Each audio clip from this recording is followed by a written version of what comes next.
Good afternoon, everybody. Welcome to the first rendition of the 2024 Boys of Summer season, coming to you live from sunny, warm, balmy Chicago, Illinois, where it is currently -8 degrees. I'm joined by my co-commish, co-podcast host, Eric Follman. Eric, how's the weather down by you?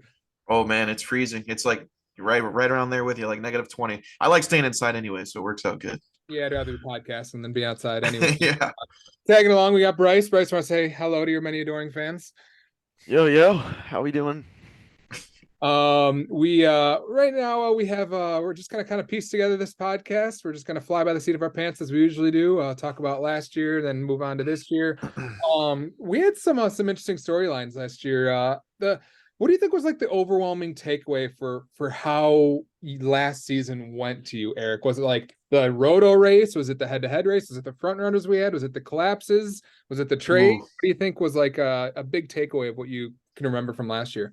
Here's what I've loved about it so far is I think each year, because that was like our third year, right? In terms of running the keeper league, the cycle, the ABC contracts, it really has felt like every year one when there's a ton of A's, year two when there's a litter of A's and B's, and then every year has felt very distinctively different to me in terms of the way people operate their teams, the way people are trading, the way teams are looking at the future. We saw so many more teams, and I think that's why it was a conversation in the chat this year about the selling and the tanking conversation that got brought up. We saw, I think, 3 or 4 teams kind of throw up the white flag by June this year. By May, some of them, I think, late May, early June this year. So I think that was kind of like the really distinct thing. We've not seen that in the past. We just haven't. Yeah. But I think there was like 4 or 5 teams that really stuck out this year. Chad took the roto race by storm. A couple other teams were trailing with him. So I think each year has felt very different from each other. And this year was a lot of, I mean, look at Jay's team by the end of it. He ends up winning the league. And it was, I mean, C contracts. I mean, literally, CC. If it was a report card, his parents would not have been happy. But Yeah. he won the league. He did a good job, and I think it makes it fun. It makes every year feel unique from each other. Yeah, it is definitely an interesting dynamic last year because we had so many teams were relevant at the time. And if I were to kind of go, I can comb over to our season, our roto rankings here. And here's how the roto rankings ended up finishing up. We had Chad ended up taking first place, followed by me in second place, and Eric, you in third place. So we held it down as the co-commissioners. And again, another year where I didn't make the head-to-head playoffs, and I was third. I mean, it's like, no, goddamn, you can't write the script. Yeah, no clutch gene. That's okay. So it's 7 teams above 93 roto points. But if I even were to kind of change the date and kind of go even like as my computer kind of loads here, It's fun to do that. Go to, let's say, like mid-August, like August 16th. We had, those 8 teams above 83 points. Then we kind of had the haves, we had the have-nots, and we had everybody, Krim, Dex, Chris, Bryce, Dave, and Jordan. They're already in kind of their tank mode at that point, but we had all those other teams where it was kind of hard to separate the rest of them. But in the same breath, a lot of the head-to-head teams were in it late, which I think did keep it interesting because even though they might have been out of it in roto, I mean, wasn't Chris, despite how bad his team was, kind of still with 2 weeks left, somewhere in a possibility of getting in? So I mean, it was interesting head-to-head how tight it got at the end. Was it Phil's team who was in there in roto and then not in head-to-head either, kind of with you? Did we freeze up? I don't know. You're frozen, it looks like. Can you hear me? Can you hear me now? Oh, there we go. Okay. Sorry. Was it Phil's team who was there in roto and not there in head-to-head, or vice versa, all the way around? I can't remember which one that was too.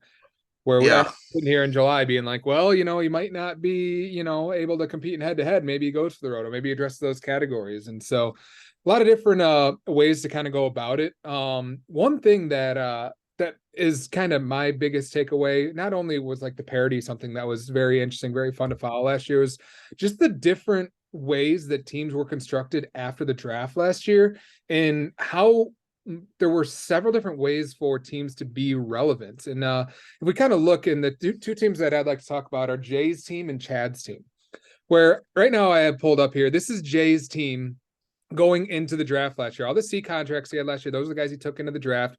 He had, what was his, he ended up spending like $13 or something. Yeah, when he sat the whole draft, he had no money. 2 years in a row. Yeah. So he went into the draft with a $25 Real Muto, a $22 Matt Olson, $19 Matt Chapman, $36 Corey Seager, $14 Byron Buxton, Teoscar for 19, Giancarlo Stanton for 21, Randall Grichuk for 8. It looks like, or no, that would have been a pickup.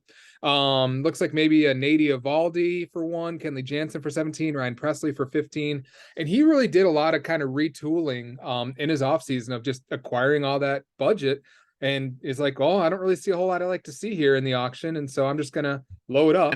And one of the biggest moves he made too was with me preseason, where he had to get under budget, and he traded. I mean, not that Vlad had a bad year, but he traded Vlad for Matt Olson almost as like a saving budget move. And man, did that propel him? That worked out really well. Yeah, and then so he ended up winning the entire league. So props to Jay. Congratulations to him. His strategy worked out. Second straight year being as relevant as he was. And then on the flip side, we had Chad, who just from start to finish in Roto just had clearly the best team pretty much all year when it comes from a Roto standpoint. Unfortunately, fell short in the postseason in the championship, losing to Jay. But I mean, he made so many trades, and all of them just. He bent everybody over backwards with all of his trades, but he went in with a lot of budget. He kind of controlled the auction for a while. He acquired the right guys. He pulled on the right strings. And some of the guys that he drafted, some of the guys that he acquired, getting the right closers. I believe he drafted Devin Williams and a couple others. It's hard to tell who he drafted and who he ended up trading for. So I actually have his trades here of everything that Chad did throughout the year. And it is kind of baffling how many times he kept getting away with it. He acquired Francisco Lindor early in the year. He acquired Corbin Carroll and Miles Mikolas for Jared Kelenic, Ashby, and Trevor Story. Yikes. Acquired Acuna and then didn't acquire Ronald Acuna. And he acquired Zach Gallen, Josh Lowe, and Jose Alvarado, who had a pretty good stretch for Stroman, Santander, Giolito, etc. He acquired Blake Snell at just the right time, right before he just went off to win Cy Young, before he was really somebody. Matt McClain as well in that deal. Let's see here. He acquired Mackenzie Gore, Stephen Kwan, McCarthy. He acquired Jack Sawinski, Dever, Bryce Harper, Logan Webb. That was a big one. Anthony Santander back, giving up Christian Javier, Mackenzie Gore, Stephen Kwan, Flaherty, Josh Young, and Ryan. Ooh. So, yeah, I mean, there's obviously a lot of different paths that were made to relevance. Chad's worked, Jay's worked. The one thing that didn't work was probably from our friend Pistol Pete's platoon over here, who was relevant, who had one of the best teams. Yeah, look at that log. Look at his transaction, his trade log here of not really a whole lot going on. And if we were to kind of comb back to the standings over here, wow. Go back to let's go by our year to date here. Where no action is inaction, man. What the heck? Where Peter finished with 73 Roto points down there in 8th place. So we razzed him all year about hey, you gotta take a little bit of action here. Your team's solid, but what are you gonna do with it? You have some keepers here, you have some movable contracts, but just never really happened. Never really did much. Never really got off the schneid there, and unfortunately, it didn't work out for him. He didn't place in head-to-head, didn't place in Roto, and so you got to make the move. You got to address the team needs when you have it in front of you. Now, who won the head-to-head last year? Was it Jay? Also, it wasn't back-to-back. Was it me? No, I was 3 years ago. I know you got a master sheet that's kind of got like the history of it, but I can't remember because Jay finished really high last year. Did he finish second? Maybe. I believe he's done well. He's done well back-to-back years. So, and again, that was 2 years in a row he went in with the least. It wasn't just last year. It was 2 years in a row he went in with the least amount of money in both drafts. So, like you said, it's very, very different strategies. You're a guy that likes going in with a lot of money, like looking at every type of value you can get. So, yeah. It's fun seeing all the different strategies that play, and we're going to kind of see that when we look at some of the rosters coming up too. Mm-hmm. What are do you have any other while I'm looking for this Boys Summer Archives sheet? Do you have any other thing else that you want to talk about from last year?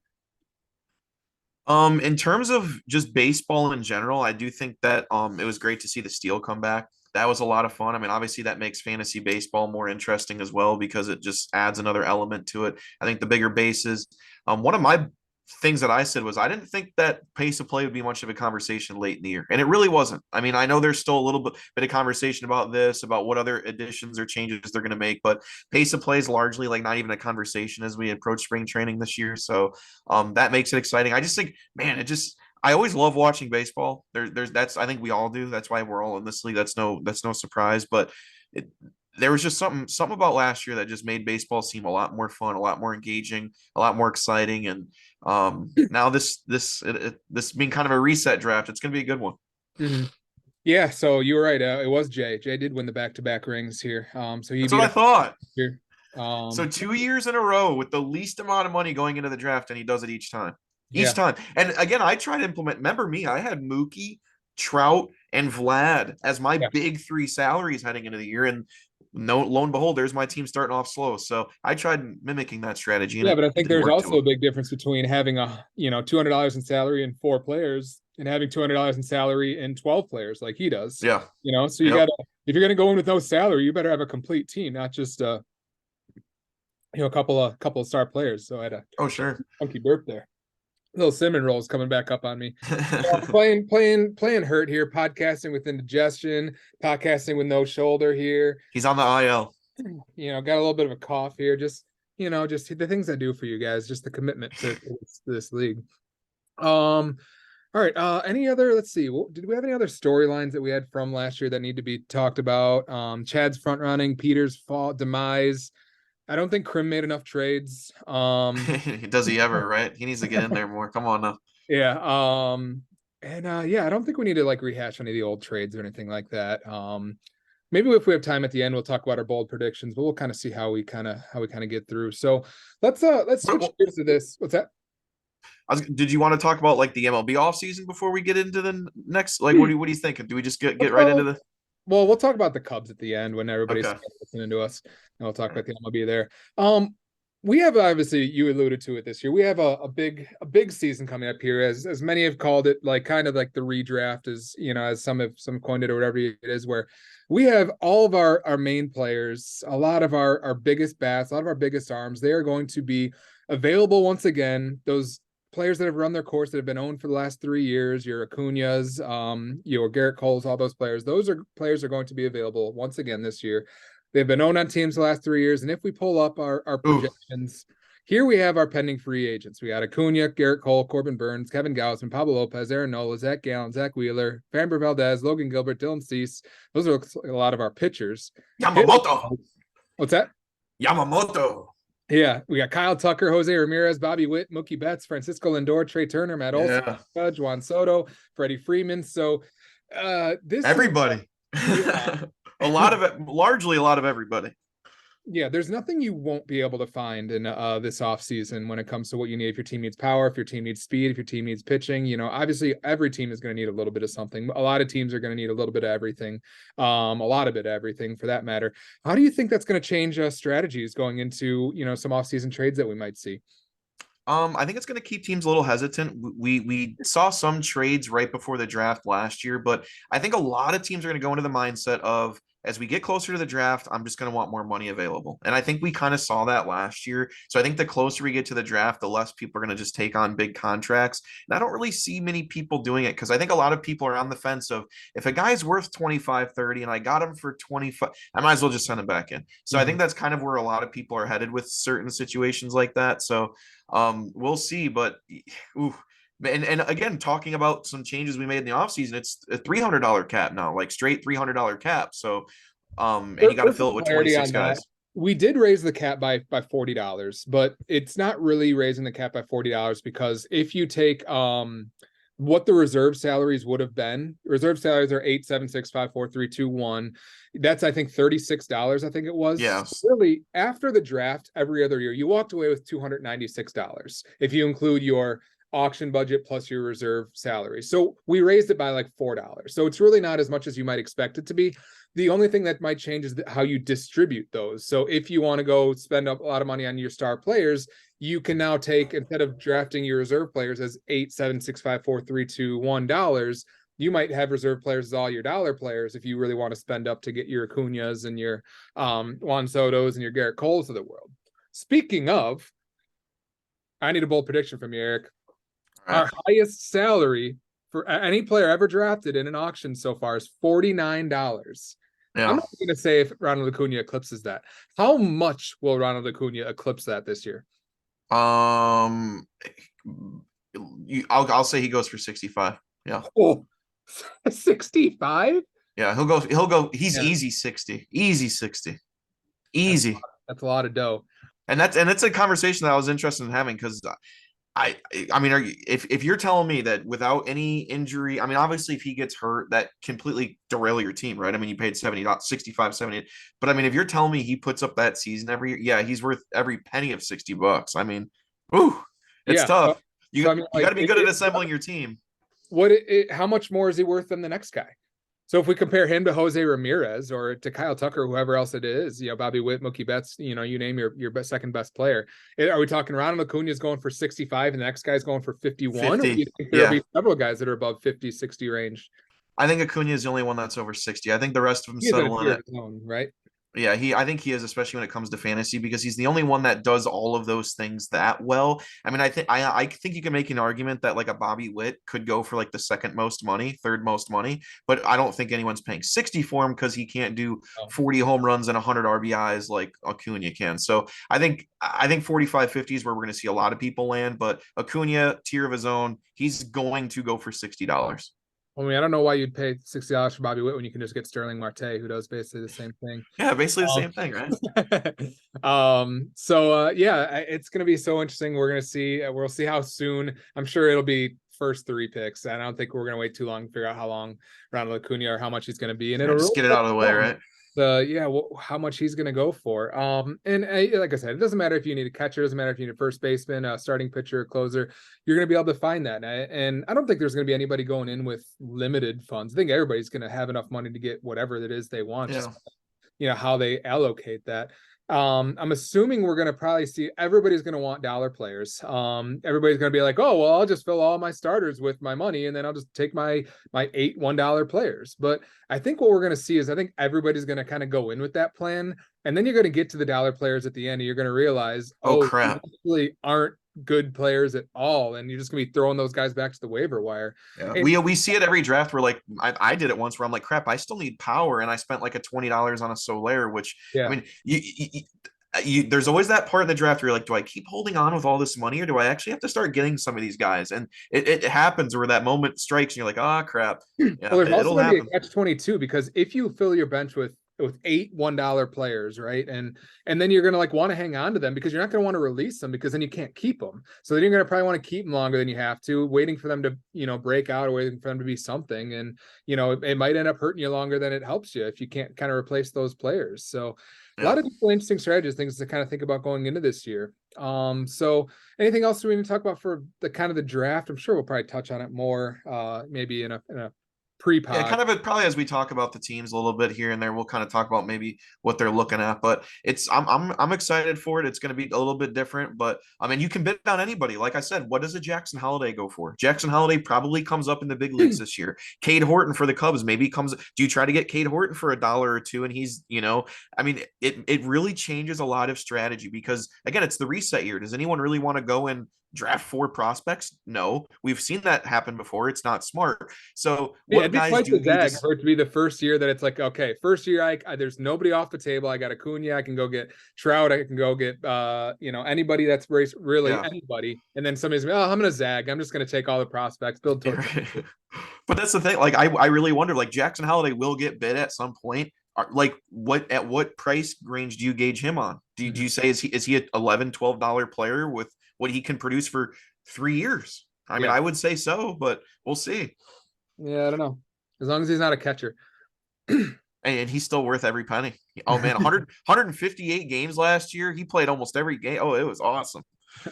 All right, so we'll get into our first team. We'll just kind of go alphabetically here, see kind of what these teams are looking like here. Let's do it. Which brings us to our first team alphabetically, which is Bryce. Bryce sitting there in the chat. He's gonna, have to be a witness here to the roast of Bryce here, as it usually is. Let's see here. We have the Beantown boys coming in. I think third or fourth year.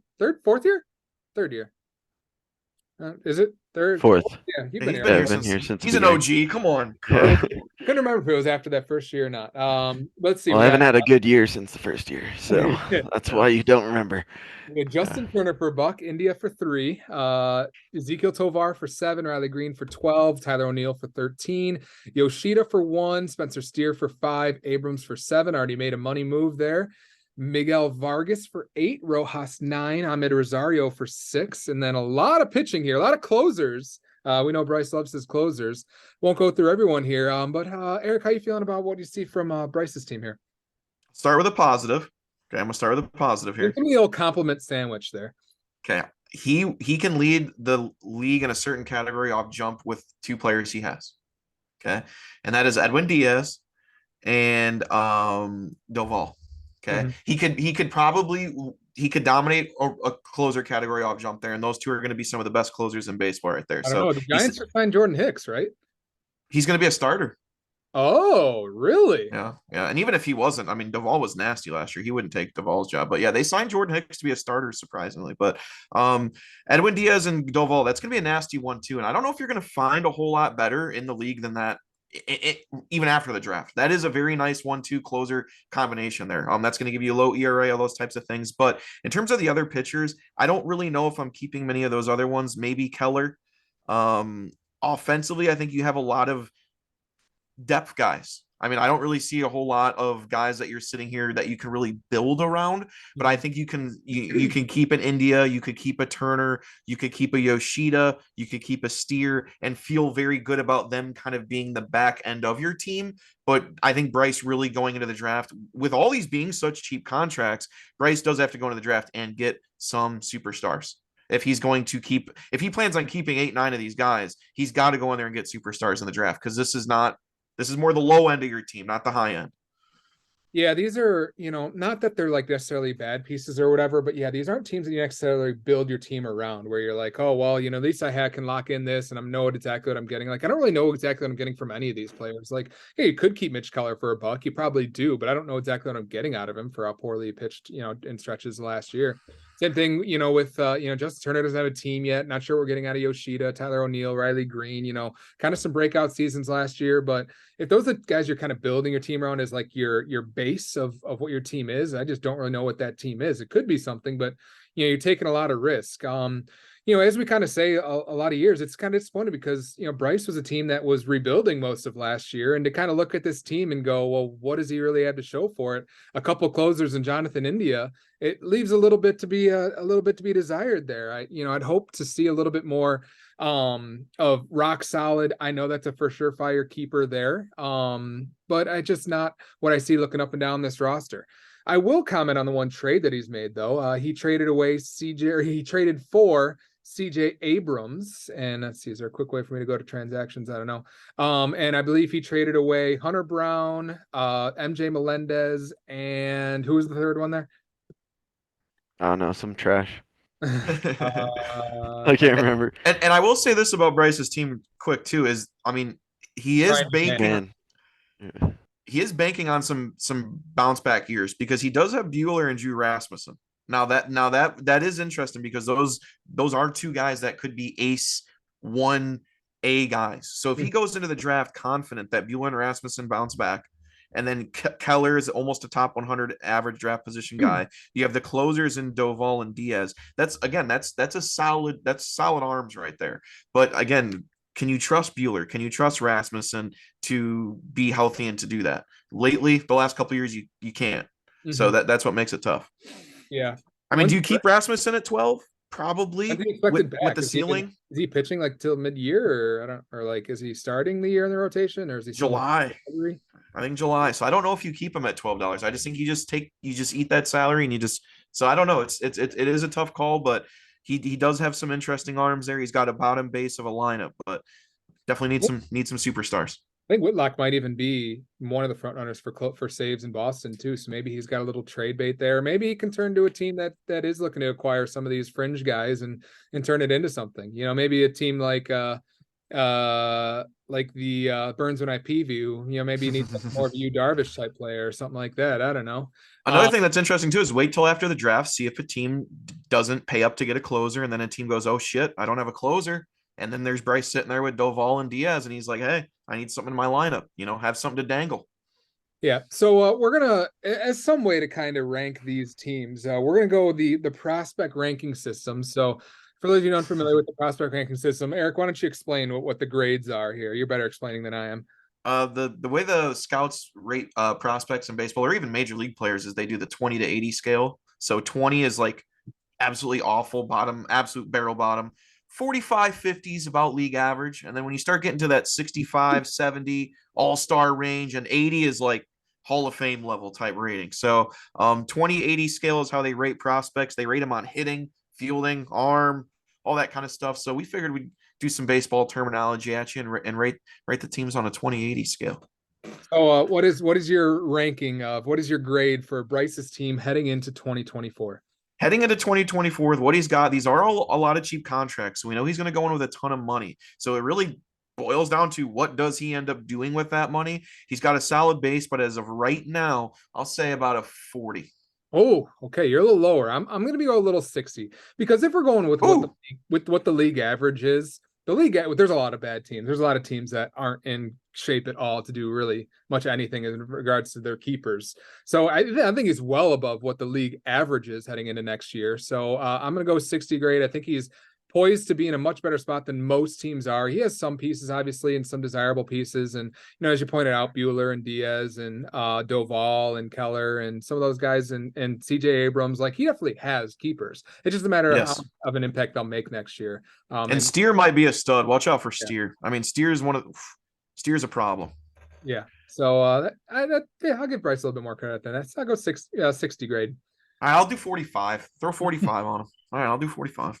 Yep. All right. So we have next we have myself. We have the commish, Burns when I Peavy, who at some points last year kind of pushed my chips in the middle of the table. I'm not one to just sit on by and let things kind of go under my nose here. So made some moves, traded away some pieces. I traded away Spencer Strider. Still regret that. I have some pieces going into next year, but not really looking that great. Got Andres Jimenez, Christian Walker, some more scrubs. Probably keeping Carlos Rodon for 37. Just kidding. He's a scrub. And Ryan. So not really a whole lot to catch the eye here. Edwin Diaz or Alexis Diaz, not bad. So I think I'm in a decent spot. I'm certainly not a front runner, certainly not, in a place like some of our other friends that don't have any keepers, but I think kind of middle of the pack. Anything that jumps out of you, Eric? Not too much. I mean, like you said, there's a solid base there. I think Jimenez being at I would say a premium second base position. Second base is sometimes hard to fill in fantasy. It really is. So, I mean, maybe that stat line doesn't super jump out to many, but I think that's a really solid second baseman in Jimenez. And I also think that's what makes Mookie Betts one of the most intriguing fantasy players this year is that you can put him in at second base. So I think that makes it interesting. Christian Walker, first baseman's probably one of the easier positions to find, but I think with what he was able to do in that lineup, I think it would be hard to not bring him back. Stevenson at $1. You love your dollar catchers. You do. You like your cheap catchers. Yeah. But I'm curious on what you do with the closer situation. I don't know what you end up doing with Romano. I think I start getting really stopping him. That's what I'm doing. I know. I start getting a little when you start getting to that $20 range for any closer. I mean, any closer, unless they're giving you 100 strikeouts, it's tough for me to pay that, especially when you have Diaz there. I think that's right around the price I feel comfortable paying with for a closer. But if you wanted to, you could keep them both. And again, be in like Bryce's position where you're dominating that category right away. So not a whole lot here. Joe Ryan probably is a 2 or 3 in your rotation if you really want to in fantasy. He's not your ace, but overall, not a lot to go off with, but this is where we have to rate. Like when I give you your 20-80 scale thing, this is where I put in your skills of being able to use your money. Because you're going to have a lot of money. I used my money last year. I'm getting like a 25. I spent last year on Taylor Ward and Michael Harris. But I mean, let's pretend you keep Jimenez, Walker, that's 19. You keep Diaz, that's 33. And then Ryan 10. You're at $43. Let's just say those are your keepers right there. $43. And who knows? Maybe you keep Holmes. Maybe he's the Yankees closer. Maybe Hader signs there tomorrow. I don't know. But you're going in with about $250+ regardless. So I think you're feeling pretty good. Yeah, I think my draft history has been very subpar. I'm not It has. Stop leaving money on the table. Yeah, I'd left money on the table. And imagine if I would have taken Corbin Carroll instead of Michael Harris last year, how much different things would have been for both both teams there. But Jordan just wanted to kind of stick it in my asshole last year, so he went and outbid me on that. So just and that's another interesting thing too, is last year we went into the draft with Gunnar Henderson and Corbin Carroll as the two top bats in the draft, and they both had under 150 major league at bats at the time. Those are the top two guys. And we debated, remember, that was the big topic at this point last year was, do you spend 30 on those guys knowing they're probably not going to be worth it? And lo and behold, both of them were almost worth the price they were paid, which is kind of crazy. Yeah. I'm going to go ahead and give myself I'll give myself a 50. I think I'm in a better spot than most. I think I have surefire keepers in Jimenez, Walker, Joe Ryan, and Diaz at the very least, and then maybe some fringe guys as well. But I think I'm in a better spot than most, but still not in a great spot. Yeah, I'll say 55. I'll say 55, 50, 55. I think that's a safe range. I'd say you're in a good spot. Just depends really, again, how you use your money. Yep. All right, so we're gonna move on to Chad's team here. Chad has a plethora of talent here, just oozing in and out of all his spots in his lineup. Ooh. He's got Bryce Harper, Trevor Story, Nolan Gorman, Cody Bellinger. Doesn't have a team. I don't know how you project him to have stats when he's not on a team. Corbin Carroll, Santander, Nate Lowe, Alex Bregman, Kyle Bradish, Tyler Glasnow, Logan Webb, and Devin Williams. I think this is 80 grade here. It is what it is. I mean, Eric, I'll let you touch about your top 100 guys. You can go ahead. Yeah, I think this team's loaded, obviously, still. I mean, he's coming off whatever he did those first couple of years where he was like, it's going to work, guys, it's going to work. And then year 3, it worked. And now he's kind of rolling into this year. I mean, Bryce Harper, obvious keeper. His power did not come on till late last year, but Bryce Harper, outside of the steals, which he doesn't do a ton of, he still gets you 10 or so steals. You cannot get much of a better fantasy player than Bryce Harper. I mean, he literally just does everything, scores runs, OBP, everything. Story I like on a bounce back at $6.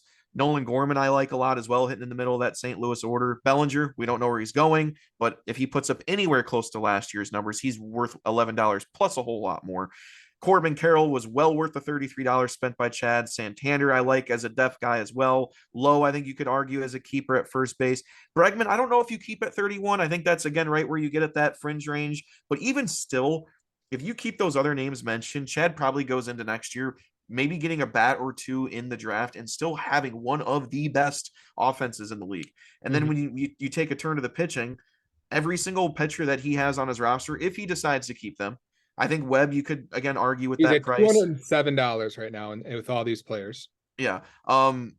Every pitcher is a top 100 average draft position guy. So when and again, we had this conversation a lot last year. We're a 14 team league, right? So when we are a 14 team league, you're looking at the top 100 guys being about top 7-8 round picks, right? Every single pitcher of his is a top 100 guy. Williams, the closer. Webb is a 3rd round pick. Glasnow's a 3rd round pick. Bradish is about a 6th round pick. If he really wants to, Chad can roll into the draft with a lot of these guys and just continue, I think, being one of the better teams in the league. Yeah, for sure. I don't really see anything stopping him, and he's still going to have like probably $100 to spend. Yeah. Whatever team needs he has. I mean, he's got the speed, he's got some power, he's got a little bit of everything. He's got the pitching, so he's going to need he's got Devin Williams even as a closer. So it's like almost like he can pick and choose whatever he wants to add. If he wants to add another closer, if he wants to spend up, if he wants to skimp on that, if he wants to add power. I mean, he really kind of holds the keys to 2024 right now. And so if I was him, I'd get the way he did. I'd get an ace. I'd get an absolute bona fide ace because do you worry about Glasnow's health?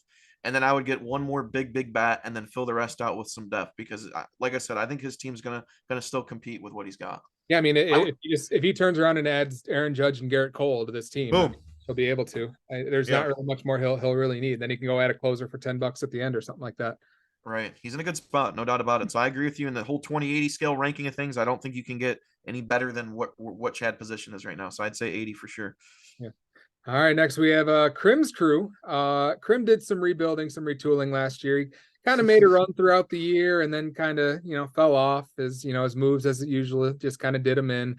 He's got a lot of interesting names here. There's a lot of names I like. Obviously, he kind of bent me over backwards in one of those trades, acquiring my heart, Spencer Strider, for $7. That's just going to lead his rotation. Number 1 pitcher in baseball. Is that the best value in the league still, right? Probably. Yeah, I'd say so.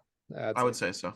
Yeah. And then he's got a lot of guys I like. I don't know how many of these guys are should be kept or would be kept, but their names I've always liked: Paredes, Bohm, Christopher Morel, Lars Nootbaar, Ty France, Jake Fraley, guys that played well. Of course, let's get Rowdy Tellez, shout out.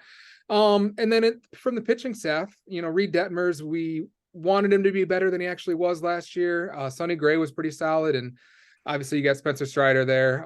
Not a whole lot else going on there in the pitching rotation, but he's probably in a better spot than most. At least he has guys that he has some for sure keepers. He has some guys that have a chance to be kept. And he's in a better spot than most, I'd say. What are your takeaways from Krim's team?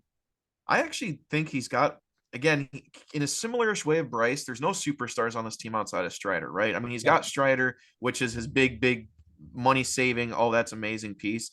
But I'm with you where there's a lot of little pieces here that I do like. I think you keep obviously Sonny Gray. I don't know if I keep any of the other pitchers really other than that, but Strider and Gray, that's a solid 1-2 right off the jump. And then honestly, Fraley, Nootbaar, Morel, $2. I think Baum at $9 is right around a decent price for what he was able to put up last year. 20 home runs, 100 RBIs, 75 runs scored. Paredes, his stat line last year was really, really good in Tampa Bay. 30 home runs, 100 RBIs, good on base percentage. So again, I think he's got a pretty solid base. I'm not saying there's a lot. He needs superstars. He needs big time players, but I think he's got 5 or 6 keepers here that you could see a formation of a team building. Yeah. I think that pretty much, sums it up. I kind of like it. I think obviously there's going to probably be moves, and this team's probably going to look different even on draft night right now. Why do we even look at Krim's team? Why don't we just kind of like look at the trades he makes every show instead of looking at the team? Because we know the team is never going to stay the same. Yeah. Pretty much. So, I mean, man, if I gave myself, like a 45, I think maybe this team maybe is in a slightly better spot. So maybe like probably give it like a 50. I'd say 50. Yeah, I'm gonna give it a 55. I think I gave you a 50-55. I would say this is about the same. I would say 55-ish. Again, Spencer Strider right at the top there, Sonny Gray. You feel very comfortable going in with those 1-2. And then get another pitcher or two, get a super 1-2 top of the line bats, and you're making moves.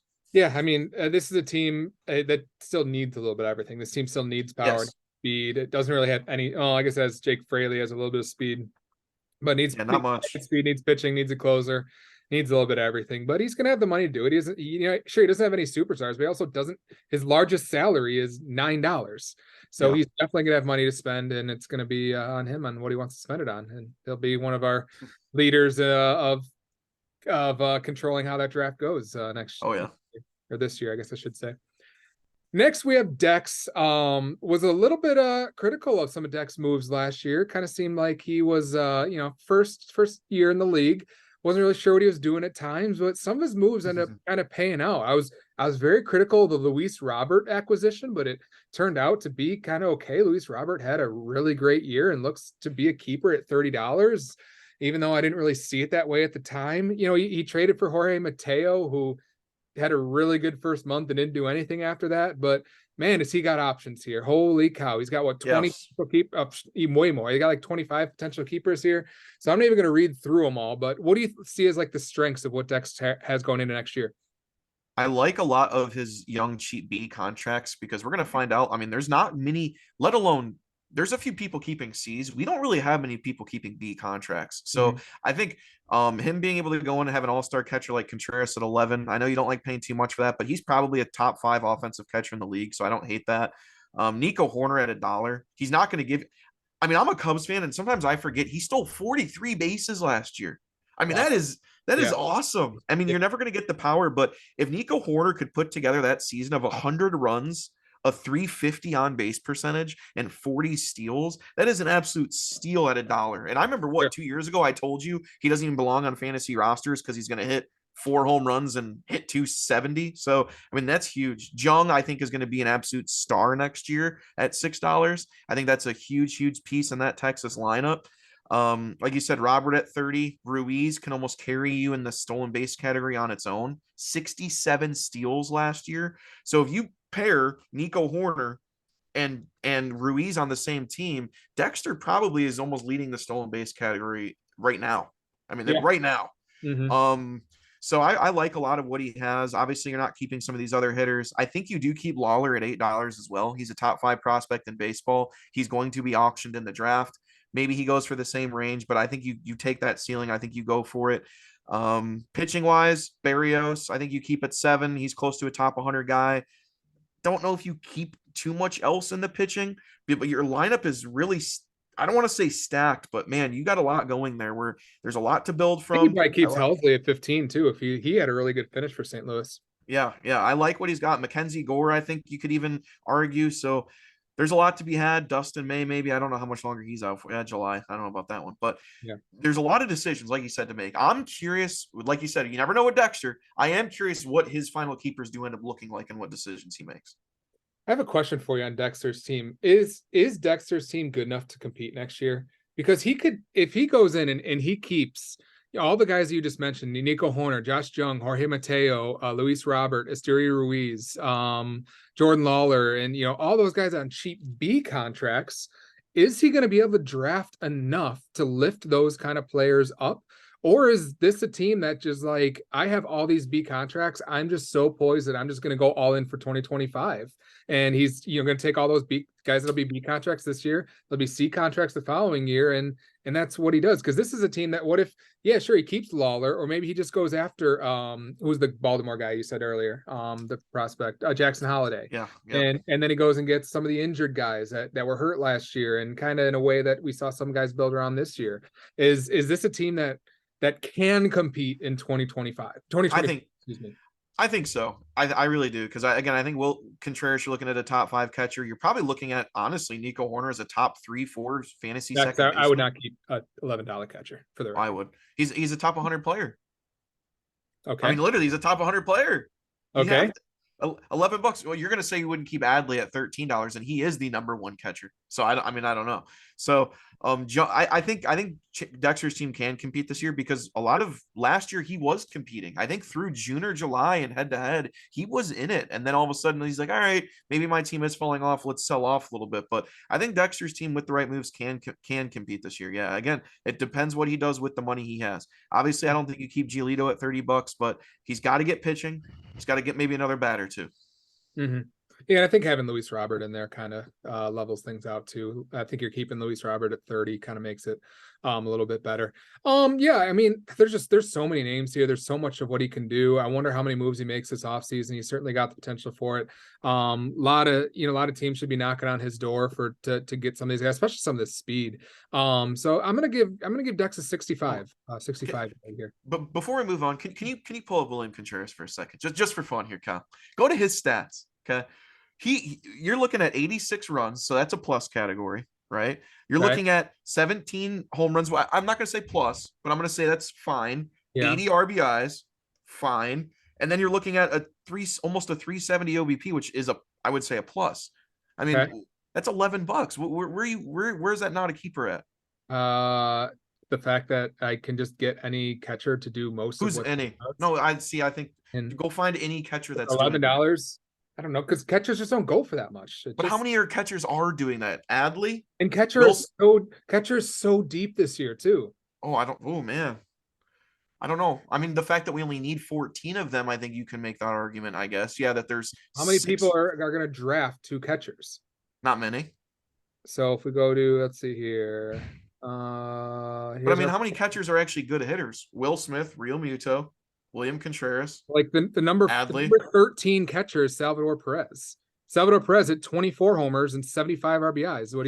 But he's got 100 points less OBP, probably 30 less runs scored, 100 point less OBP. Logan O'Hoppe, Keibert Ruiz, Jonah Heim is the 16th best catcher off the board. Tyler Stevenson 17, Shea Langoliers, Henry Davis, and those are like the guys that are like after like the draft. You're talking about him being drafted. Look at all these catchers: Will Smith, Cal Raleigh, JT Real Muto, William Contreras, Adley. Almost all those guys are being kept. Raleigh's being kept. Adley's being kept. Deep, and only 14 of these guys need to be drafted. So why would I spend $11 on William Contreras when I can get 95% of that production, and for Sean Murphy for $1, for Gabriel Moreno, for Bo Naylor? Sean Murphy's being kept.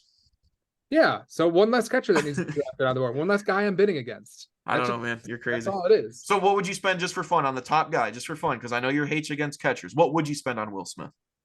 I would spend 11 on Will Smith. Okay. So that like you aren't spending more than 10. And here's the thing. Adley Rushman had 158 games last year. So a lot of your argument is they're not playing as much, but that's not true. That was surprising.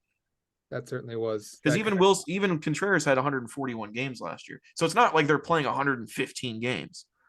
But yeah. I see what you mean. Because you only need one. It's not like an outfield where you need 4 of them. Yeah, for sure. All right, what's your grade for Dex? I'm gonna say 60. Okay. All right. Next, we have your team, who you were able to compete and look like you're kind of poised, with some decent pieces going into next year. You got Adley, Casas, Ellie De La Cruz, who probably did. What was your overall opinion on how Ellie finished the year for you last year? In terms of fantasy perspective, I didn't hate it because if you really project his numbers, even over 162 games, the only thing he's not really doing is his OBP. His OBP is a little bit low, but other than that, I mean, he's probably going to be every bit of a 30-30 guy next year. So I felt good about it. Steals and 400 at bats. So yeah. Yeah, I think he's gonna be about a 30-30 guy, and the fact that I can have him for the next couple years. And you offered me the Cy Young winner for him. I remember that moment. I was like, hey, it ended up not being a bad offer at the end of the day.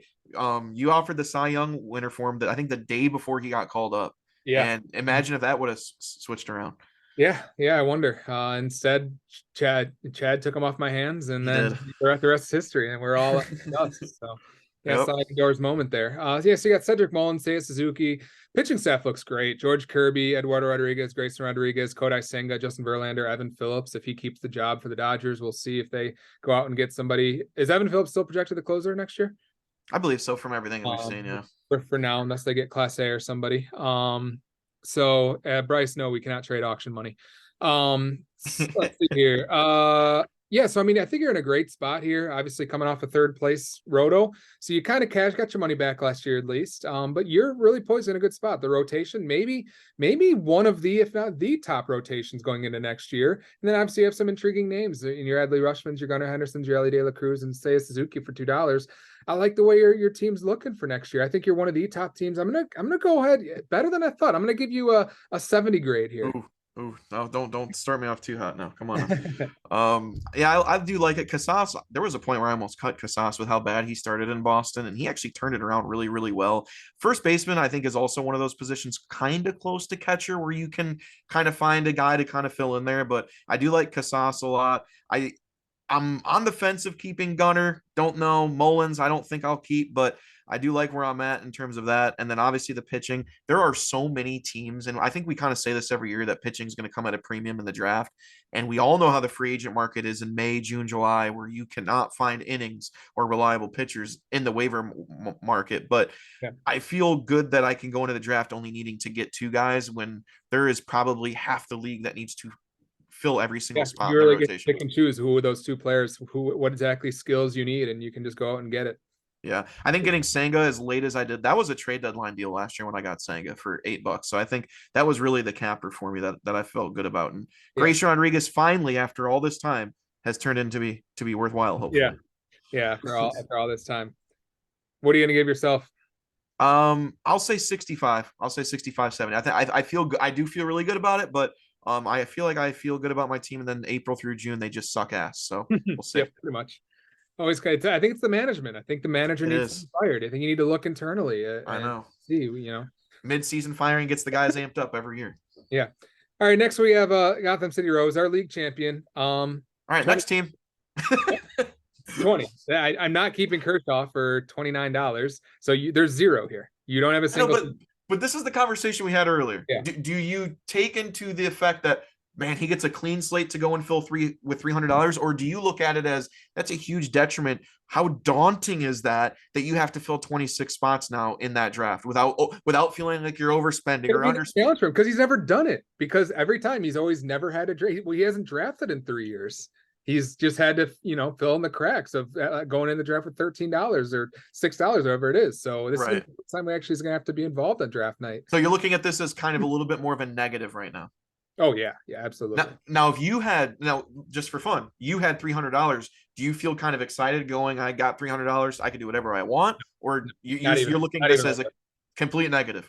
No, I can eat with my $200 that I'll have. I can still go do whatever I want. It's just a matter of, I'd rather have those pieces filled in to know what I do need and what I don't need already. Right. I have to go overspend on a starting pitcher 3 for $23, whatever it is, knowing I already have Joe Ryan or whatever it else may be. So, yeah, no, the more keepers, the better. Should he with how much money he has be driving up the prices on a lot of things, or do you think again it just doesn't matter? There's enough teams with enough money where it's not really a factor. There's going to be a lot of teams that, I mean, Krim's going to drive up prices too. Jordan's going to drive up prices. We know like those guys are going to do that anyway. So yeah, I mean, as far as strategy goes, yeah, you should. I mean, that's good management, good strategy until it bites you in the ass if you end up with a guy you don't want. I mean, like Jordan did with me last year. I mean, I had no business spending $42 on Michael Harris, but that's kind of the price that he drove me up to spend. He knew I needed to spend it, and he knew I had the money to spend. So it bit me in the ass. I didn't have the money, and I ended up having too much money at the end anyway. I should have just went and got the freaking Baltimore closer for 27 from Tyler, but I just, yeah, it what's the word? It flusters you when you kind of when you're just like, I'm way over the budget of what I expected to spend on on this player, but I'm just going to have to spend it, and then it kind of throws off my whole draft strategy. So yeah, I mean, you can get in players' heads. It kind of got in my head a little bit last year, so we'll see. Yeah, and I think I'm with you for the most part. I would feel a little, I think it would feel a little daunting knowing you have to fill 26 spots. Now, granted, yes, I would just feel like during the whole draft, I'd be like, man, did I make a mistake there, not pulling the trigger on that, or did I spend too much on it? It's tough. It's tough because again, you look at a team like me, I'm keeping 9 guys, I'm filling 17 spots. He's got to fill every single spot. That's not easy. You're basically having to go in and you don't know the way the draft's going to go, right? Like I can go in, like you said, and I can say, hey, I need 1 pitcher, 2 pitchers. I can kind of feel that he has to basically go with the wave of however this draft is going and kind of adjust on the fly. Mm-hmm. So it'll be interesting. I guess I'll roll with you there. I'll say it's a negative. I'll say I'll give him at least a 30 though, because I'll trust his drafting skills a little bit more. How about that? Sure. I don't think we have anything to go off to trust his draft No, skill. yeah, that's true. I'll just trust it. He's a back-to-back champ. We got to give him something, dude. Yeah, that's got to give him something. We give him a little bit of a nod. All right. Well, next we have a new member.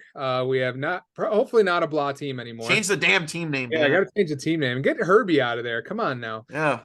Get the Herbie logo out of there. So Dana, welcome to the league. Inheriting Dave's team. Luckily, Dave didn't really treat you too bad here. He kind of just stood pat last year and kind of left you with a few pieces that are actually pretty solid. I mean, you're going to go into next year. You got Ketel Marte for $1. How about that? You got Christian Yelich in a breakout year. You got Fernando Tatis, who's been rumored to be on the move. Jorge Soler, we'll see where he signs, but definitely some power there. Brian Hayes had a decent year. I don't know if you're keeping him for 15, probably not. O'Neal Cruz for 13 as kind of a holdover. Pitching staff, David Bednar for 9 with the Pirates there. I don't really know if you're keeping Gibson or anybody else, but at least you're kind of left with something. You're in a better spot than some teams are. You got something to work with here. But anything that I missed going through there, Eric? What do you think of this team? I actually like a lot of what was left over. I think you could say that there's some. I mean, Cal Raleigh at a dollar catcher again. Yep. 30. We were talking 30 home runs. I mean, dollar catcher. You can't go wrong with that. Marte, as you mentioned. Tatis, I think again, you're right on the bridge of that. I think that's about what he goes for in the draft. So do you say I want that as an A contract, as a B? I mean, do you just say, you know what? I think he fits my. It's tough. He's going to be one of the top guys.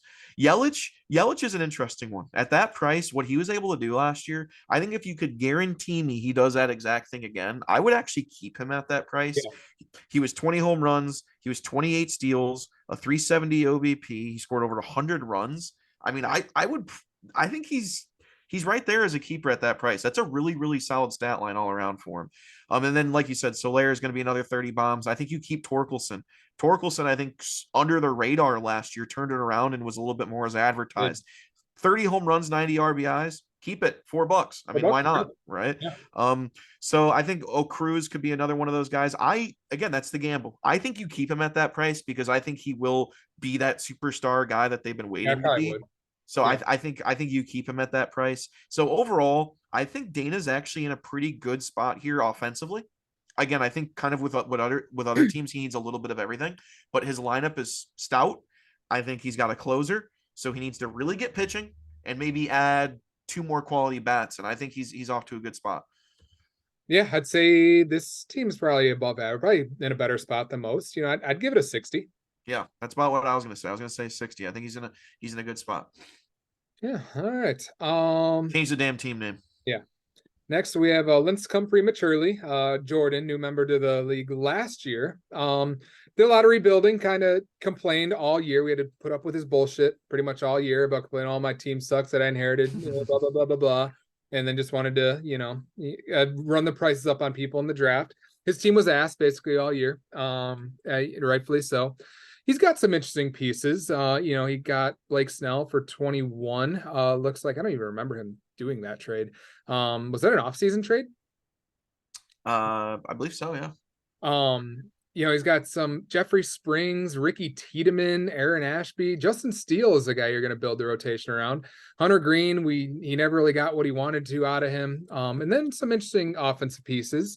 Some Jeremy Pena, some Royce Lewis's, Vinny Pasquantina's probably overpriced.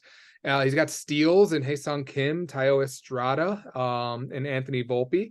But a lot of guys that are like fringe. Yeah. I don't know if I'm keeping Estrada for 8. I'm probably not keeping Volpe for 18. No. Cap for 13 for 21 homers and 84 RBIs. I don't know. It fills the stat sheet a little bit. James Outman, I don't know if he plays every day for $3.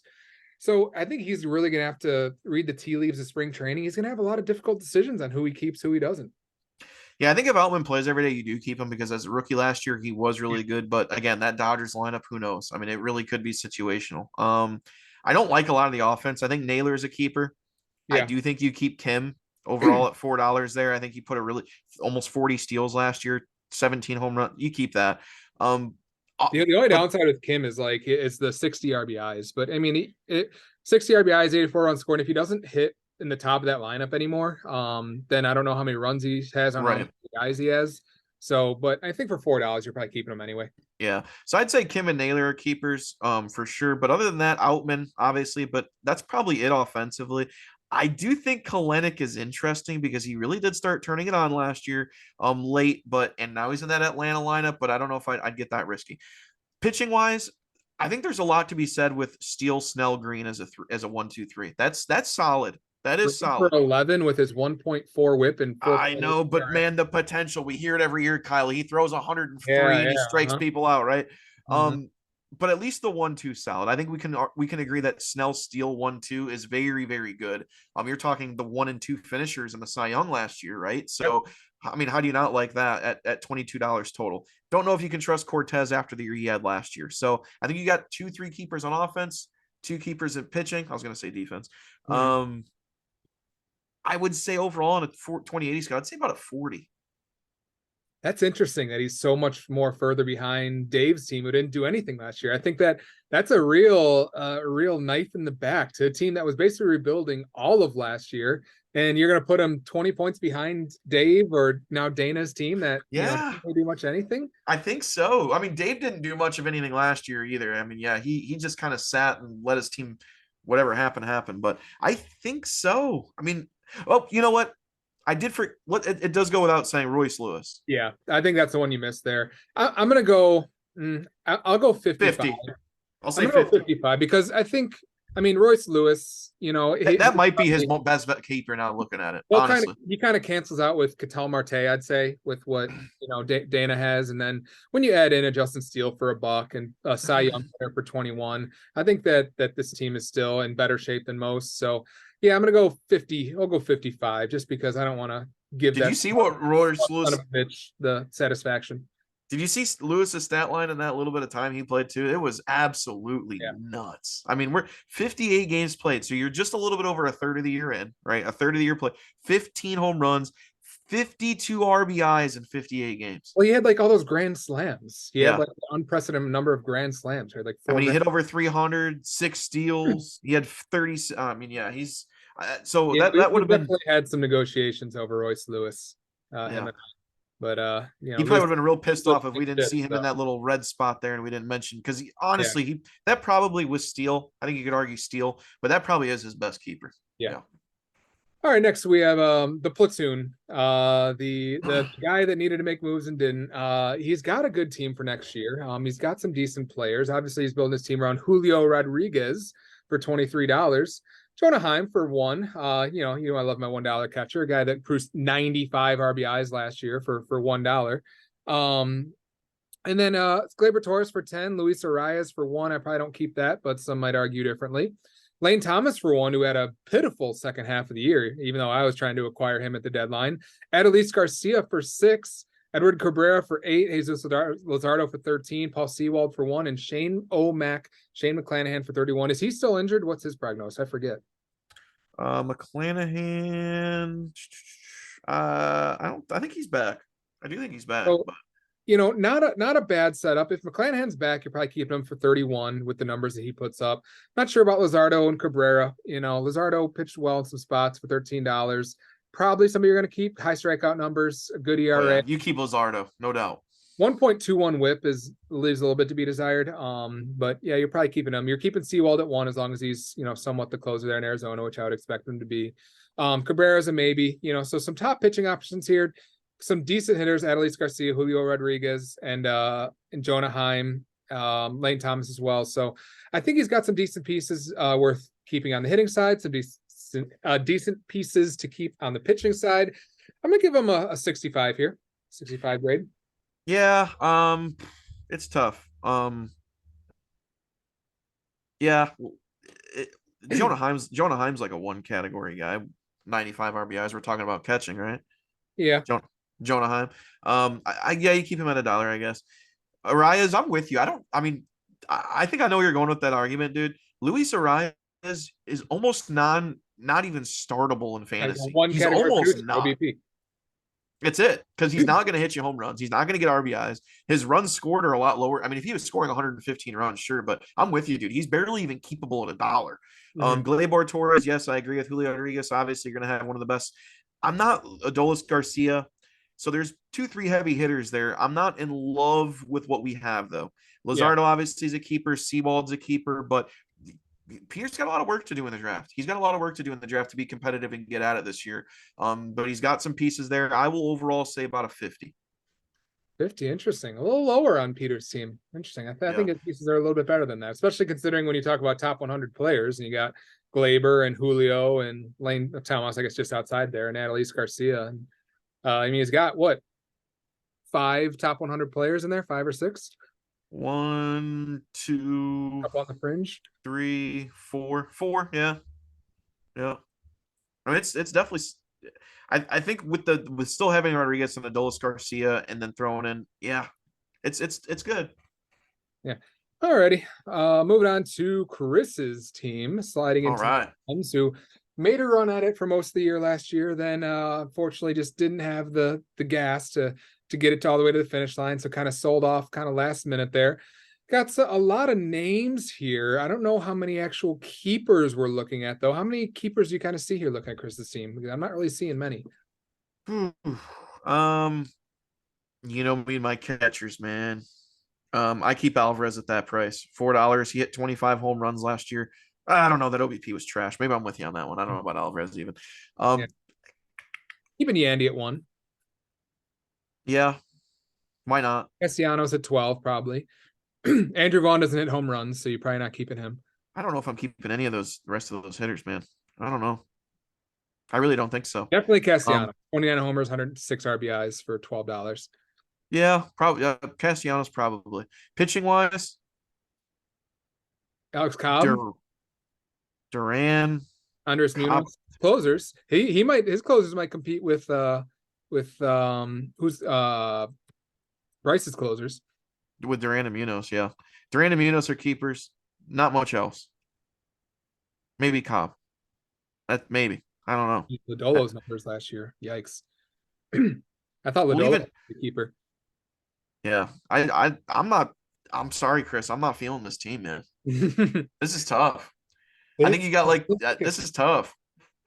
I think Chris waited a little too long and kind of missed the window while Dex and Krim were tearing things down, gathering those assets while they were there. I think by the time Chris decided he wanted to retool for next year, there wasn't really a whole lot for him to acquire at that point, and I think it just kind of burned him a little bit. So, yeah, I'm looking up and down this roster. I'm not really seeing a whole lot. I think it's building around Yandy Diaz, Nick Castellanos, and his closers, and that's about it. Which is probably going to put him at like a 35 grade, I'd say. we've had that top 100 conversation a little bit throughout this show. He's got 0. Yeah. I mean 0. So I Well, would say I'm gonna give him a 30. I'm not liking this right now. I'm sorry, man. I'm not liking it. yeah, but yeah, just a little bit did a little bit too much spectating last year. Not enough action, unfortunately. All right, we're gonna move on to Phil's team, another team that doesn't really have a lot to speak of. Kind of went all in last year, has already made a Yes. move. He's got nope, that's not me freezing. That's just me looking for something to say that he's got going into next year. So I mean Hunter Brown maybe at $8. Merrill Kelly maybe at 7. I think you keep Kelly, and that's probably it. You traded for McMahon and Melendez. I wish this team had CJ Abrams. I wasn't a big fan of that trade. I think CJ Abrams is a better asset than Hunter Brown is, but maybe he does decide he wants to keep McMahon or Melendez. I don't know why, but why would you? Aren't Melendez's numbers? No, probably not. Not anywhere near that other catcher, but Wilson or William Contreras, right? No. Even if he steals bases and plays the outfield. No. Yeah, because if you're only getting 56 RBIs and 65 runs, then yeah, you're not keeping him for 11, even if he is playing a lot of outfield. So I don't Especially think especially with 70 point less OBP and 5 less home runs and 25 less RBIs. Yeah. Now you can't bank on the health of Sterling Marte, but Sterling Marte in only 300 at bats last year did steal 24 bases. Is there any path to keeping Sterling Marte for 19? Hell no. I figured that. Absolutely not. I mean, if he gets 500 at bats, you can prorate those to your 500 at bats and he's stealing 50 bases. So you're paying No, a dollar every other steal? Jeez. Yeah. So yeah, I mean, he's gonna have to kind of build from the ground up here, and he's gonna have Hunter Brown and Merrill Kelly, and he's gonna have a lot of work to do. He's gonna have to build a pitching staff around those. He's gonna need a couple top pitchers and a bunch of offense. So, we'll see if he can do it. He's been one of our top players the last couple of years. We got no reason to think he won't. He's usually in the top 5. So, I believe in his ability to do so. But this is a 25 grade, is what this is. This is one step above being nothing. Yeah, I was going to say the same, 25. I don't think, honestly, like I said, I get really wary about keeping closers when they get that price. I don't think Clase is worth that price. I mean, he's not a huge strikeout guy. 22. Yeah, he's not a huge strikeout guy. His ERA was higher than you'd like. So, and honestly, offensively, there's not a single keeper here. I literally think he has Merrill Kelly as his keeper, and that is it. Like that is literally his only keeper. Yeah. So Hunter Brown's got strikeouts though. Yeah, but 5, you're keeping a guy. You of all people are going to keep a 5 ERA guy for $8. I mean, I'm not, but I mean, if he made the trade thinking he's going to do it, he probably is. I guess so. I mean, there's promise there. He was a top prospect, so I mean, if you want to take the call on that, yeah, I like it. Next, we have T-Pain, and then next we have the Wahoo Maniacs. Yeah, I mean, this is another dry spot here, right? Yeah, not a single keeper, right? I mean, is that no? Mondesi won? Anybody the breakout of Adalberto Mondesi? No. What about John Gray? No. Felix Bautista? No. Nope. You could talk me into John Gray for 7. You can't talk me into it. Yeah, you probably can't talk me into it either, but can't do it. Really and again, I don't like paying. Batista was a fabulous move by him last year. Was he worth every penny for Tyler? Damn right he was, because with the way the season was, the perfect. But you're going into a new fresh. I just can't pay 27 for a closer. No way. An injured closer. Yeah. Oh yeah, that's right. He's done so, right? Yeah. I think so. I think he's TJ, right? Yeah, he's done so. Wipe that conversation off the books. He's done so. Yeah. Yeah, Tyler. So again, if we're rating Jay the same, 20, right? Yeah, I don't think there's a single keeper. So far we have Phil with 1 keeper and Merrill Kelly probably. I mean, he might keep another guy. Hunter Brown 2. Who knows? Yeah. And then we have Tyler with 0, Jay with 0. So that's 3 full teams almost that have to be filled. That's nuts. Yep. They're gonna be busy. They better do their research before draft night. That's all. Oh man. And you got me with like 9 keepers. What the hell? Maybe I'm doing the wrong side. Wow. Yep. And then the last we have our Wahoo Maniacs, Justin here, who's kind of halfway in the middle there. I think kind of was tired of rebuilding, kind of pushed some pieces in last year. Didn't really get to the finish line of relevance the way he probably wanted to. Not really a whole lot to really love here. He's probably keeping Castillo for 28. He's probably keeping Iglesias for 8 or for 16. Max Muncy for 13. I don't know about Sean Murphy. He had a really bad second half. I don't know if you're keeping him for 6. And I don't really know if there's anybody else. I mean, Jock Peterson for 1, Conforto for 1, probably not. Maybe Jock, depending on where he lands, but he's not even on a team yet right now. So, anybody outside Iglesias and Castillo Castillo, Muncy, and Iglesias that you'd consider keeping here? Definitely keeping Castillo, Iglesias, Muncy in that lineup. I think you almost have to do it. Yeah. Look at those counting stats: 36 homers, 95 runs, yeah, RBIs. I mean, won't keep that. How do you not like that? I do keep Murphy because Murphy missed some time, like 108 games last year. He had the same amount of home runs as William Contreras and the same OBP and almost the same amount of runs scored and 40 less games played. So Sean Murphy had a hell of a year last year. His average was ass. He was carried by his first half, though. Yeah, possibly. Yeah. But I mean, he had 200 less at bats than he did the year before, and he had a career high in home runs. I mean, he was on pace to hit 30 home runs and almost 100 RBIs. Yeah, he had 3 homers in June, 3 in July, 3 in August, 1 in September. Were his kind of home runs by month there.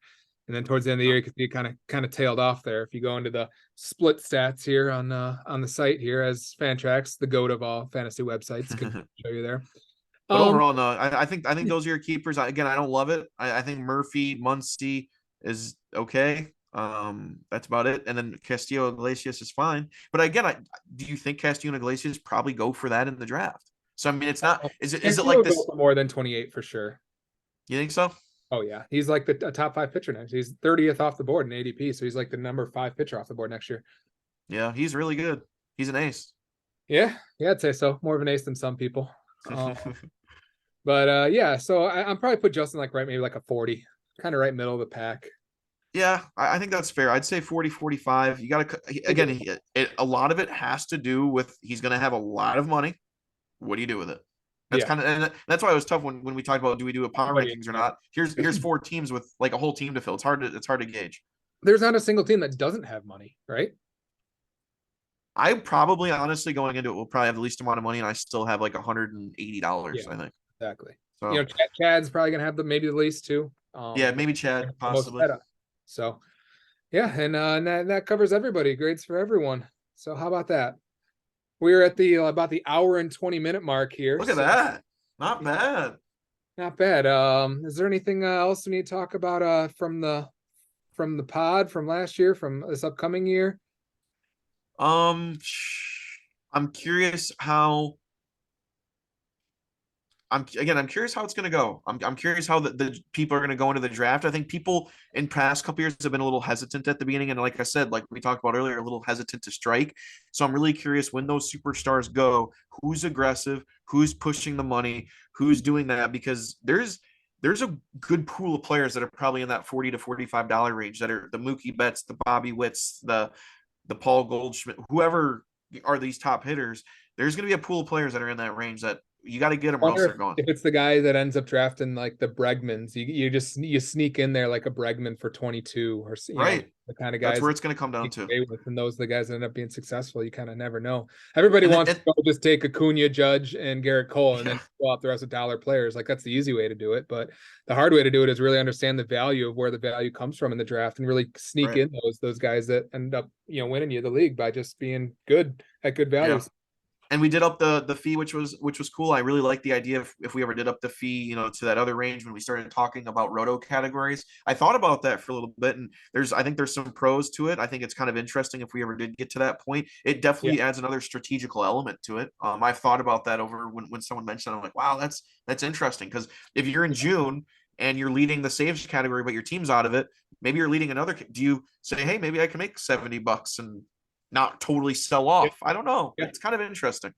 Yeah. Do you think that's good or bad for the overall league, though, for like the roto standings? So it would kind of screw some things up with roto, no? Or it really just only cost you one roto point, right? Because here's my thing. I think at the end of the day, especially when you saw a team like Chad last year, he's just gonna win pretty much all the money anyway, because he won so many. How often do we have one of the bottom 5 teams really leading a roto, maybe one roto category, but it's not often you're seeing the bottom 5 teams leading categories. So I don't think it would impact too much, but I do think it would change trade talks a little bit, where if a guy's leading 3 categories and that's almost his fee back at him, it could make a different change. But I think the difference there is like, because if that is the case, if you have a rebuilding team, like there's categories that you can easily just go for at that point though. Like if that's just going to be your team and you're rebuilding and you just have empty, not C contracts in your pitching staff, you're just going to fill those with closers then, aren't you? And then it's going to make it harder for everybody else to get saves. Is that good or bad? And same thing for steals. Like if you have some open roster spots and you're just looking for guys to fill your team with, the easiest one to climb up a category would be to just get a bunch of steals guys, get you. Who's that guy from Texas last year that like is just only stole bases for like 30, 40, 50, 60? Yeah, Bubba Thompson or whatever his name was. Yeah, him, Thompson. Like you're just going to pick up guys like that and they're just going to climb up the leaderboards. Like, is that good or is that bad? I don't know. I don't know. It's something to think I about. mean, that's what I did anyways with saves, just because I've always liked saves. So I mean, well, that was the thing I was actually going to bring Bryce up, was obviously he was out of it most of last year, but he did have the save. Well, I think Peter led a category massively too, and it's not even necessarily from the head-to-head perspective, but some of these people had such leads in categories that if they were competitive in Roto, it was almost counterintuitive to not make a move off those categories because they had such a big lead. I mean, if you're leading by 30 saves in June, you could lose a Roto point or two and maybe pick up 6-7 Roto points somewhere else. Exactly. But I think some teams, I noticed that in June or July last year. I don't think there was a lack of trades. I think there was a lack of direction with some trades on where teams really needed to go with some of those things. Because I think Peter led a category by like an insane amount. He wasn't going to lose it, but he never pulled off of it. Yeah, I would have to agree. Since we're here, let's look at our bold takes from last year, because and I'll put them up on the screen here, because there were some good ones, some not so good. If I kind of zoom in here we're on the left, we have mine. And on the right, we have yours. So we kind of did for each team, but obviously these players ended up on different teams throughout the year. So we had I had Seager for 35 and 110. That ended up being pretty close, even though he kind of missed, part of the season there, got off to a slow start. I had him as MVP. That he finished second, didn't he? Yeah, pretty damn close. So we were both kind of simpatico on Seager. I had under 10 saves for Daniel Bard. I think that probably ended up hitting 100 RBIs for Ryan McMahon. That didn't come close. And then Ryan Helsley did not finish as the RP1, even though he did have a good second half of the year. I don't get credit for that. You had Bogarts had a career year in San Diego. Did he? No. He didn't play horrible, but no, definitely not a career year. I definitely lost $5 to Tyler because of my Bogarts bet. I had over 35 homers and stolen bases for Lars Nootbaar. He got hurt, so I think that disqualifies it. You had Clay Holmes loses the gig by May, and Marte under 20 stolen bases. Joke's on you. He had 24 stolen bases, so I got your face there. It wasn't by much, though. It wasn't by much. How'd your Wander Franco 25-25 season? How'd that prediction go? Should I change it to 15-15 or something? Yeah, yeah, exactly. Under 18 for each. I had Nico Horner finishes ahead of Jazz Chisholm. Did that happen? I would probably say with Jazz missing time and what Nico did, I think that was part of the prediction, knowing that Jazz had the injury history. Yeah, I think Nico arguably probably finished as the second or third best fantasy second baseman last year, if you're going by position. Yeah. I don't know what Jazz's counting stats were even still, though, because if he plays 140 games, he's going to be a better player. But we can probably look that one up really quick. Let's see here. We had 2023 year to date. Let's go to, they're both second base, right? Jazz was pure outfield. I don't know if they had him listed as a second baseman anymore. Remember, he was their center fielder. So Jazz finished as the 531st overall player. Is that what that is? I don't know what those numbers mean sometimes. I'm not 100%. 52 score. Yeah, I don't even know what score means either. That shit's a fucking some algorithm. I don't really know. Yeah, I mean, Nico definitely finished ahead. So I'm gonna pat myself on the back for that one. And then we nailed the stolen base stuff. I mean, I don't know exactly what the final numbers were, but we said highest stolen base total in the last 6 years. Trey Turner had 43, and a bunch of people eclipsed 43. I think 3 people would break the stolen base thing, and I think there was many more than that. I would assume, right? Yeah, I think I even have one lower than that says the same thing, that stolen bases are just going to be bonkers this year. Which I'm glad. I mean, there was a few years where our stolen base leaders last year. So Acuna had 70, obviously. Ruiz had 67. Carroll, I think, had over 50. 54 for Carroll, 49 for Witt, 47 for Abrams, 43 for Horner. Yeah. And Ellie's going to get 50 next year. So with a 43, 43 was the record in 2018, recent record. And how many had more than 43? Let's see. Nico had exactly 43. Then 1, 2, 3, 4, 5 broke 43. Oh, So that's awesome. yeah, we kind of nailed that one. What was yours that you said down below? I think it was 9 players had 25 steals last year. It'll double. So was there 18 players that had 25? I bet. Ooh, let's see. Let's see. There's 20 here. Yeah, so 20. Yeah, you said 18, right? Yeah, only 9 had it over 25 in the year before. I said it would double. Yeah. It almost tripled, right? Mm-hmm. So Wow. let's see. There was 27 that had over Damn. 20. I should have said tripled. Then I would have looked like a real baller. Yeah. Damn it. Let's see here. You predicted 50 bombs for Mike Trout, but he obviously can't say You did. Oh, I didn't know. I did. Oops, that was me. Yep. Oh, I hit crazy. next to your name here. Mine's probably worse, but I'm just kidding. Bubba Thompson's 35 steals. Yeah. Tyler O'Neill doesn't make the Cardinals postseason roster, which was accurate because the Cardinals didn't make the postseason. You had Josh Hader, the best closer in baseball, which probably wasn't too far off. Yeah, probably not too bad. You had 40 saves. He probably close to that. I had to stick with my Zach Gallen, not an ace thing, even though I didn't really want to. But yeah, that was, not good. Alec Bohm becomes a bargain $9 keeper. I don't know. I think we both said he's a keeper, but I don't know about bargain. But I think he is a keeper. Yeah, Mike Trout did not hit 50 bombs. I mean, did Bubba Thompson steal 35? No. Let's see, under 120 runs and RBIs for Cedric Mullins. I think he played a lot better than that. Yeah. Anthony Rendon over Jordan Walker. That was a bad one. And 60-60 for Tatis and Cruz. That was not good. Yeah, I predicted a total of 60 homers and 60 stolen bases combined for them. Yeah, it was tough. But Cruz got hurt. So, Bednar traded by mid-May. He did not because the Pirates held on. They sure kept him. Yeah. Let's see here. Peter the top 3 rotation. That was probably true. Yeah, definitely true by the end of the year. I would say so. Yeah, Dylan Cease over a 4 ERA. That was true. Yep. Nailed that one. Chris finishes exactly 5th place in Roto. No, he was lower. Oscar Colas definitely landed on the IL at some point, didn't he? Or was he just minors? I think he got sent to the minors before opening day even happened or some craziness. I don't even know what it was. You predicted Jameson Tyone as the Cubs. I know. Pitcher. I didn't see that. We had 3 different predictions of best Cubs pitcher. Not a single one of us picked Justin Steele. Well, you know what's funny is a year ago, remember when I drafted Steele and there was an audible groan because of how bad he was playing in spring. I mean, just to see just how the difference it was. Like people were like, "Well, you got Steele for $1. He's trash." Because guess who everyone was on last year? Wesneski. Everyone was riding with the Wesneski train, and then Steele went out there and almost won a Cy Young. So, Jorge Mateo has a better year than CJ Abrams.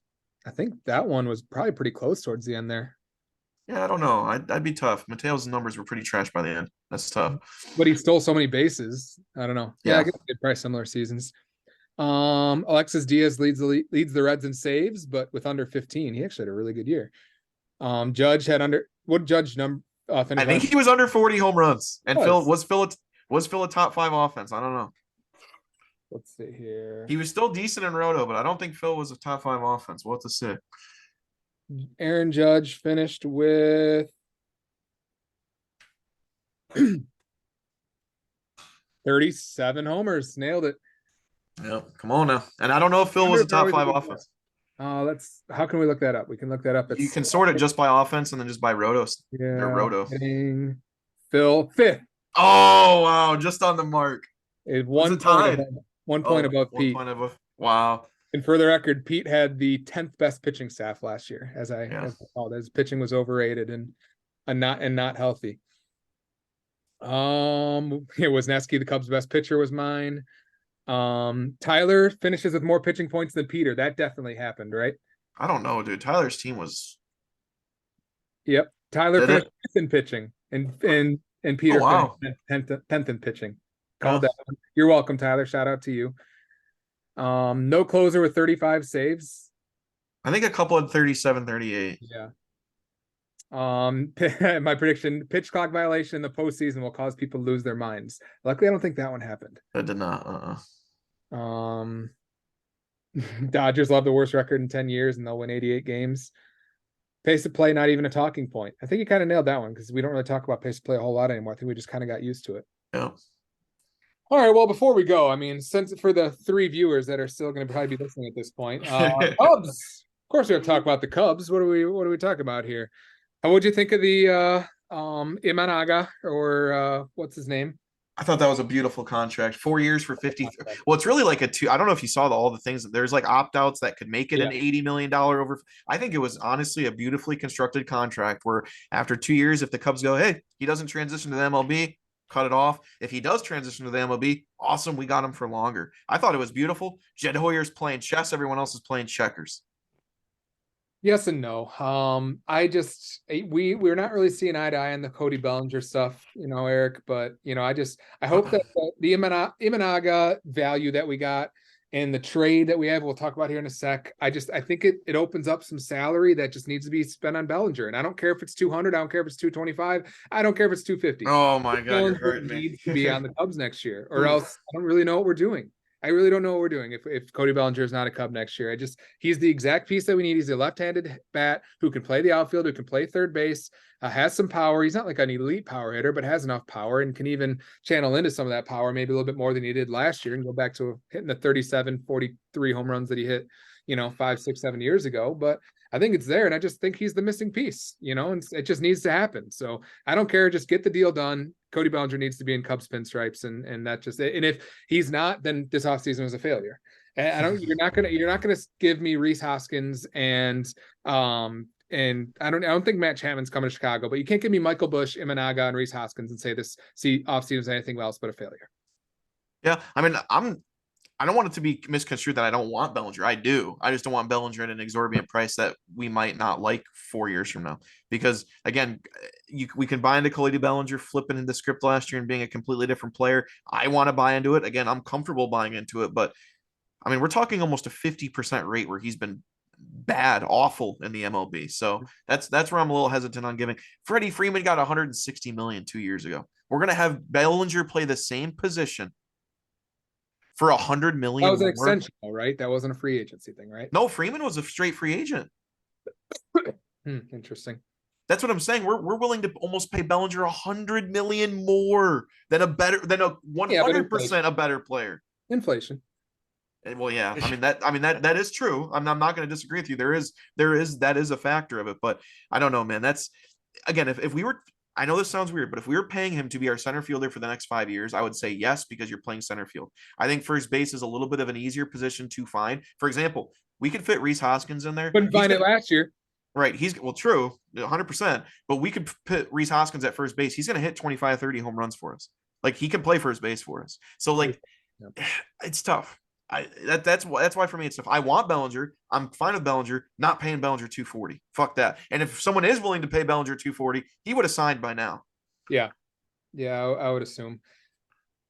We can't just keep kicking the can down the road. We just Agreed. can't. We don't want to overpay. We don't want to value. We don't want this. But like, you can't just say, well, we're not willing to overpay, and then just keep being a fringe playoff team, because that's what we're going to be. If we're not willing to overpay for free agents, and we don't have stars that are come up, Pico Armstrong might be really good. He's not going to come up and hit 35 home runs. So like, there's not anybody in our system right now that's going to come take us to the promised land and make us National League favorites. So like, we have to at some point, like, we have to overpay, and we have to stop acting like a small market team. And so what if it ends up being a bad contract 3, 4, 5 years? Like, that's unfortunately the sacrifice you have to make. Jason Hayward was a really bad overpay of a contract. We won the goddamn World Series because we stopped acting like a small market team. So you have to bite the bullet at some point. You just have to pay, because I don't see the other free agents that are come up. I don't know if Juan Soto is going to be a team, but you can't just hit your wagon. He's another Boris client. Yeah, so you're going to pay $400 million for Juan Soto next offseason? No, because if you don't want to overpay him, then he's not coming to Chicago. So I just think that the move has to be done. Just get it done. I'm going to say 7 for 170. That's where I'm sticking at. Got to be more. I think it's got to be more. I think it's going to be 7 for 170. So risky. I'm with Eric on this. It's way too risky. I don't care about the risk. Just get it done. What changed? Like, for 1 year, he has a good year. And it's his contract year. Magic that. He won Rookie of the Year. He won MVP 2 years later. Then he had 2 bad years, and then he went back to being exactly what we needed him to be last year. It's not just bad years. They were awful. It's not just bad, man.